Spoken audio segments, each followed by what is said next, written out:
दादी जय मां ललिताम्बिका, कैसे हैं आप सभी। मैं उम्मीद करता हूं आप सभी स्वस्थ होंगे और आनंदित होंगे। भगवती जगदम्बा की कृपा आप और आपके संपूर्ण परिवार पर निरंतर बरस रही होगी। तो आज जो हम जानकारी लेके आए हैं वो लेके आए हैं दीपावली के विषय में। कि बहुत से लोगों के कमेंट आ रहे थे कि दीपावली पे कौन सी साधना करनी है, दीपावली की साधना बताइए। तो देखिए, सबसे पहले मैं आपको एक चीज बताना चाहता हूँ कि आप जीवन में एक साधना से भी सब कुछ प्राप्त कर सकते हैं, लेकिन मन में ये अभिलाषा होती है बहुत कुछ जानने की, बहुत कुछ समझने की। तो उस चीज को भी मैं समझ सकता हूँ। तो इसलिए मैंने काली चौदस के विषय में, काल रात्रि की रात्रि के लिए साधना दी है। देखिए, नरका चतुर्दशी को भी काल की रात्रि कहा जाता है, काली की रात्रि कहा जाता है, और दीपावली की रात्रि को भी काली की रात्रि कहा जाता है। इस इस समय सभी प्रकार की शक्तियां जागृत अवस्था में होती हैं और प्रचंड होती हैं। तो इस समय किया हुआ कार्य हमारा फलीभूत होता है। तो कुछ लोगों के मन में इसलिए भी अभिलाषा रहती है। दीपावली के लिए मैं आपके लिए साधना लेके आया हूं। अब देखिए, जो दीपावली की साधना होती है ये दो प्रकार से आप कर सकते हैं। एक तो ये होता है कि आप केवल दीपावली की रात्रि को एक दिवसीय साधना करें, या फिर आप 16 दिन की श्री सूक्त साधना करें। दीपावली की रात्रि से 16 दिन तक ये साधना चलती है। यह श्री सूक्त की साधना कही जाती है। तो देखिए, मुझे नहीं लगता कि कोई भी गृहस्थ व्यक्ति 16 दिन की इतनी बड़ी साधना कर सकता है। तो इसलिए मैं आपके लिए एक दिवसीय साधना लेके आया हूं। और एक दिवसीय, चाहे आप इसको साधना मान लीजिए, चाहे आप भगवती की सेवा मान लीजिए, चाहे भक्ति मान लीजिए। मैं तो किसी भी चीज को साधना नहीं मानता। मैं तो हर चीज को बस ये जानता हूं कि मैं माँ के समीप बैठा हूं और माँ के लिए मुझसे जो बन पड़ रहा है वो मैं कर रहा हूं। इससे ज्यादा मैं कुछ नहीं जानता। साधना वास्तविक में क्या अर्थ है साधना का? तो वो वास्तविक अर्थ है साधना का कि जिस भी भगवान का हम मंत्र जाप कर रहे हैं, जिस भी स्वरूप का हम जाप कर रहे हैं, उसको साध लेना। मुझे तो ऐसा नहीं लगता कि कोई साधना कर भी सकता है, क्योंकि आजकल व्यक्ति खुद को नहीं साध सकता तो शक्ति को क्या साधेगा। हाँ, लेकिन इतना बोल सकते हैं, हम उनकी कृपा प्राप्त करने के लिए, उनकी ब्लेसिंग पाने के लिए, उनसे उनसे प्रेम करने के लिए हम उनकी शरण में हैं, ये बोल सकते हैं। लेकिन साधना जो शब्द है वो लोगों की जल्दी समझ में आ जाता है, इसलिए मुझे साधना बोलना पड़ता है। नहीं तो साधना तो जो वास्तविक साधना करते हैं उनसे जाके पूछिए कि वो किस किस चीज का त्याग करते हैं। वास्तविक साधना किस प्रकार से की जाती है तो वो जान सकते हैं जो सत्य में साधना करते हैं। मैं आपको इस विषय की जानकारी दे रहा हूं कि आप एक दिवसीय साधना कर सकते हैं। इसमें आपकी इच्छा है, चाहे तो आप अपने इष्ट भगवान का जाप कीजिए, चाहे आप माँ लक्ष्मी की साधना कीजिए, चाहे आप माँ ललिता की साधना कीजिए, या आप अपनी कुलदेवी की साधना कीजिए, या आप उस मंत्र की साधना कीजिए जिसका आप जाप करते हैं या आपने कभी जाप किया है। आप ऐसे साधना कर सकते हैं। और सबसे महत्वपूर्ण बात, एक बात मेरी ध्यान रख लीजिए, क्योंकि अन्य दिनों में शक्तियां इतनी एक्टिव नहीं होती हैं, लेकिन दीपावली और होली की रात्रि को शक्ति प्रचंड वेग में होती हैं। यदि आपके गुरु हैं तो बहुत अच्छी बात है, इससे आपकी सुरक्षा होती है, गुरु आपकी रक्षा करते हैं, किसी भी प्रकार की अनिष्ट शक्ति को आप तक नहीं पहुंचने देते। क्योंकि जैसे कि मैंने पहले ही बताया कि सभी प्रकार की शक्तियां स्वतंत्र होती हैं, तो इसलिए पॉजिटिविटी के साथ नेगेटिविटी भी कहीं ना कहीं अट्रैक्ट होती है। तो उसके लिए हमारे पास पहली बात तो गुरु का ऑरा होना चाहिए, हमारे गुरु मंत्र का ऐसा ऑरा होना चाहिए जिससे हमारी सुरक्षा हो सके, पहली बात। दूसरी बात यह है कि यदि फिर भी आपके गुरु नहीं है, फिर भी आप साधना करना चाहते हैं, तो इसके लिए आपको या तो चंडी कवच का पाठ कर लेना चाहिए, जिसको दुर्गा कवच बोलते हैं, सप्तशती में आपको प्राप्त हो जाएगा। या फिर आप हनुमान चालीसा या बजरंग बाण का जाप करके जल को अभिमंत्रित करके अपने ऊपर छींटे लगा लीजिए, इससे भी आपकी रक्षा होगी। तो ये कार्य आपको करने हैं। और गुरु के लिए आसन आपको जरूर से लगाना है। यदि आपके गुरु हैं तो भी अच्छी बात है, नहीं है तो भी आपको आसन लगाना है। आसन आप एक पट्टे पर पीला कपड़ा बिछाकर, चावल की ढेरी रखकर, उस पट्टे के ऊपर सुपारी के रूप में गुरुदेव के स्वरूप को ध्यान करके सुपारी आप उनके स्थान पर रख सकते हैं। घी का उनका दीपक जला दीजिए, दीपक में 2 लौंग 2 इलायची आप डाल दीजिए। और गुरु पूजन आपको करना है पंचोपचार तरीके से। पुष्प चढ़ाइए, चंदन टीका लगाइए, धूप दीप दिखाइए, नैवेद्य भोग लगाइए। यह आपकी गुरु पूजा हो गई। गुरु पूजा के बाद फिर आप अन्य पूजा को प्रारंभ करेंगे। अन्य पूजा में जैसे गणपति की पूजा, महालक्ष्मी की पूजा, माँ दुर्गा की पूजा, नारायण भगवान की पूजा, भगवान शिव की पूजा, कुल देवी कुल देवताओं की, इष्ट भगवान की पूजा, इस प्रकार से आप सभी का पंचोपचार पूजन कर लें। जिस प्रकार से आपके यहाँ दीपावली का पूजन किया जाता है उसी प्रकार आप दीपावली का पूजन कर लीजिए। सब प्रकार से जैसे आपके परंपरा में चला आ रहा है उसी प्रकार से कीजिए। और जब आपका संपूर्ण पूजन हो जाए फिर आपको अपनी साधना की तरफ अग्रसर होना चाहिए। साधना के लिए आप ललिता सहस्त्र नाम का भी पाठ कर सकते हैं, अर्चन कर सकते हैं, ललिता सहस्त्र नाम से हवन भी कर सकते हैं, या फिर आप माँ लक्ष्मी का मंत्र भी जप कर सकते हैं। आप लक्ष्मी गायत्री मंत्र का भी जाप कर सकते हैं। आप श्री मात्रे नमः मंत्र का भी जाप कर सकते हैं। आप पूर्ण रात्रि श्री सूक्त का भी पाठ कर सकते हैं। आप पूर्ण रात्रि श्री ललिता सहस्त्र नाम का भी पाठ कर सकते हैं।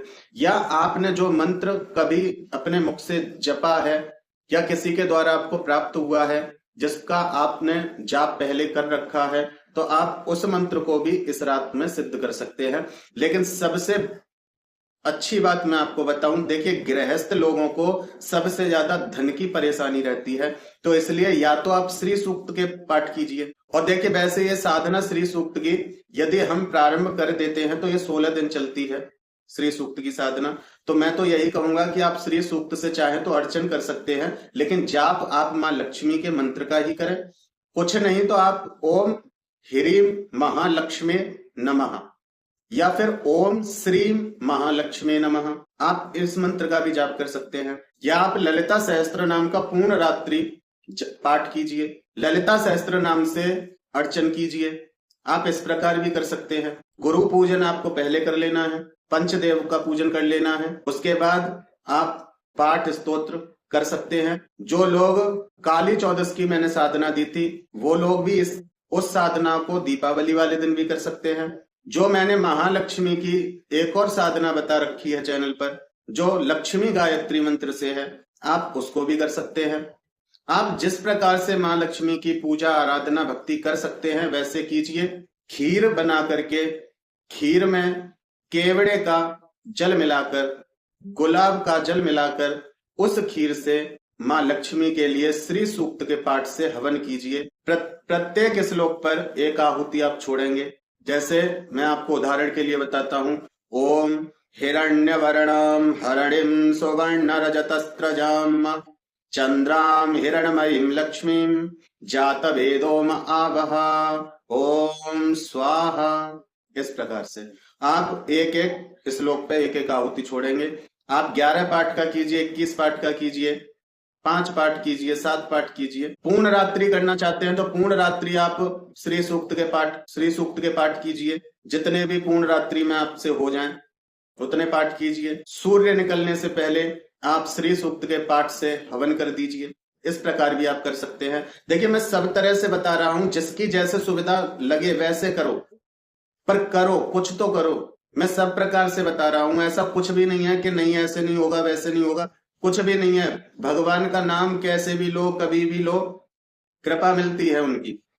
तो इसलिए आपसे जैसे हो वैसे बन सके वो करना है। आप सच्चे मन से माँ के लिए दीपावली की रात्रि को कुछ भी कर सकते हैं। और सबसे बड़ी बात, दीपावली की रात्रि को ही आप ये निर्णय भी ले सकते हैं जैसे कि आपको आजीवन ललिता सहस्त्र नाम का पाठ प्रारंभ करना है, तो जितने भी पाठ आप कर सको दीपावली की रात्रि को करो और संकल्प ले लो, फिर रोज इसका एक पाठ करते रहो, आपका जीवन बदल जाएगा। श्री सूक्त के पाठ में भी आप ऐसा कर सकते हैं। जो ललिता सहस्त्र नाम का पाठ नहीं कर सकते वो श्री सूक्त का पाठ कर सकते हैं। श्री सूक्त के पाठ में भी आपसे जितना पूर्ण रात्रि पाठ हो जाए उतना पूर्ण रात्रि पाठ कर लीजिए और फिर आजीवन एक पाठ का आप संकल्प ले लीजिए। इस प्रकार से भी आपका ये संकल्प अगली दीपावली आने तक, जो आपने संकल्प ये लिए हैं, अगली दीपावली आने तक आपके जीवन में जो परिवर्तन आएगा, आप स्वयं कहोगे कि हमारे जीवन में बहुत ज्यादा परिवर्तन है। जो हम 1 साल पहले थे वो आज नहीं है, आज हम उससे बहुत ऊपर उठ चुके हैं हर प्रकार से। तो आप इस प्रकार से एक संकल्प लेके चलिए। रोज बदल बदल के साधना करने का कोई मतलब नहीं है। एक शक्ति को साधो। और जब एक शक्ति को तुम साध लोगे तो किसी और साधना को करने की आवश्यकता नहीं, क्योंकि वो परमात्मा एक ही है। जब आपको आवश्यकता होगी तो वही दुर्गा बन जाती है, वही माँ लक्ष्मी बन जाती है, वही माँ काली बन जाती है। आप अलग नहीं है, वो एक ही है। तो आप एक साधना, एक भगवान, एक जाप आप हमेशा के लिए अपने जीवन में धारण कर लीजिए। आपको कहीं भटकने की आवश्यकता नहीं पड़ेगी। ये मेरा अनुभव है। नहीं तो आप जगह जगह ऐसे ही भटकते रहेंगे हमेशा। इतनी सारी साधना करने के बाद भी आज आपकी खोज खत्म नहीं हो रही है। आप सोच रहे हैं कुछ ऐसा जादू की छड़ी मिल जाए, ऐसा कोई चमत्कार मिल जाए जो हमारे जीवन को बदल के रख दे, लेकिन ऐसा कुछ नहीं हो सकता। आप एक भगवान को तन और मन से समर्पित हो जाइए। वो भगवान आपके लिए समय आने पर सब कुछ बनने के लिए तैयार है। वो भगवान आपकी हर प्रकार से रक्षा करता है। जैसे श्री हरि नारायण सौम्य दिखते हैं, लेकिन प्रहलाद को बचाने के लिए नरसिंह बन गए थे। तो भगवान अपने आप आपको सुरक्षा प्रदान कर देते हैं। बाकी जो वीडियो में मैंने पहले बताया साधना से रिलेटेड, तो जिन लोगों को साधना में इंटरेस्ट है वो उस चीज को ज्यादा समझेंगे, और जो लोग सच में जानते हैं कि भक्ति सर्वश्रेष्ठ है तो वो इस बात को समझेंगे। मैं तो ये कहता हूं, आप पूरी साल कोई साधना मत कीजिए, कोई भी साधना मत कीजिए। आप दीपावली की रात्रि को जो भी पाठ, स्तोत्र, मंत्र कुछ भी करें, उसका पूर्ण रात्रि आप पाठ जाप कीजिए, और फिर पूरी साल के लिए उसका संकल्प ले लीजिए कि अगली दीपावली आने तक हम इसका रोज इतना पाठ या जाप करेंगे। आप करके देखिए, दूसरी एक साल में आपके जीवन में जो बदलाव आएगा आप खुद एक्सप्लेन नहीं कर पाओगे। आपको करने की भी आवश्यकता नहीं पड़ेगी, दुनिया को आंखों से दिखेगा कि कितना बदलाव है, घर में, परिवार में, व्यापार में, सब प्रकार से। पर एक के बनो, चाहे आपकी ये स्वेच्छा है। ये ईष्ट किस लिए बनाए जाते हैं? ईष्ट किस लिए बनाए जाते हैं? कहते हैं ना कि हमारे वो फलाने भगवान ईष्ट है, हमारे वो ईष्ट है। ईष्ट किस लिए बनाए जाते हैं? वो इसलिए एक को चुना जाता है कि हम इनके लिए सब कुछ करेंगे। आदर सभी का करो, भक्ति सभी की कर लो, लेकिन जो एक समर्पण की भावना होती है, जो दुख में सुख में याद आता है, वही आपका सच्चा इष्ट होता है। और उन्हीं की भक्ति आपको पार लगा देती है। आपसे कहीं गलती भी होती है, वही आपको समझाते भी हैं, वही आपको मार्ग दिखाते हैं। तो आप बाकी चीजों में ना फंसकर, मेरा कुछ भी नहीं है, अगर आप करना चाहते हैं तो मैंने कई सारी साधना बताई हैं, माँ लक्ष्मी की भी साधना बताई है, आप चैनल पर देख सकते हैं। साधना करना चाहें तो आप उसमें से कोई भी साधना कर सकते हैं। और सबसे पहली बात तो जिनकी गणपति साधना ना हुई है वो गणपति साधना कर लें, गुरु मंत्र की साधना कर लें, कुलदेवी की साधना कर लें, अपने इष्ट भगवान की साधना कर लें। बहुत सारी साधना है, करें उनको। वास्तव में सब कुछ कर करके परेशान है, कोई आराम नहीं है। जितना साधना चलती है उतना ठीक लगता है, फिर वैसा ही हो जाता है। तो आप एक भगवान को समर्पित हो जाइए, हवन कीजिए, उसी भगवान का नाम लीजिए, उसी भगवान का जप कीजिए, उसी भगवान के लिए मंदिर जाइए, उनके लिए व्रत कीजिए, उनको समर्पित हो जाइए। भगवान एक ही है। स्वरूप आप चुन सकते हो कि मुझे तो ये रूप अच्छा लगता है भगवान का, आप उस किसी भी भगवान को पूजिए, कृपा वही करते हैं। है तो वो एक ही। अब 10 रूप उसने धारण कर लिए, तो इसका मतलब ये थोड़ी है कि वो 10 लोग हैं। है तो वो एक ही। किसी रूप में उसने वस्त्र बदल लिए, किसी रूप में उसने अपना श्रृंगार बदल लिया, किसी रूप में उसने अपने अस्त्र बदल लिए, बस इतना सा अंतर है। तो मैं उम्मीद करता हूं कि आपको मेरे द्वारा दी हुई जानकारी पसंद आई होगी। जानकारी पसंद आई है तो एक लाइक करें, कमेंट में जय माता दी लिखें, और चैनल पर पहली बार आए हैं तो चैनल एक ऐसी ही नई जानकारी के साथ। तब तक अपना और अपने परिवार का ध्यान रखें, भगवान की भक्ति करें। जय माता दी, जय मां ललितांबिका।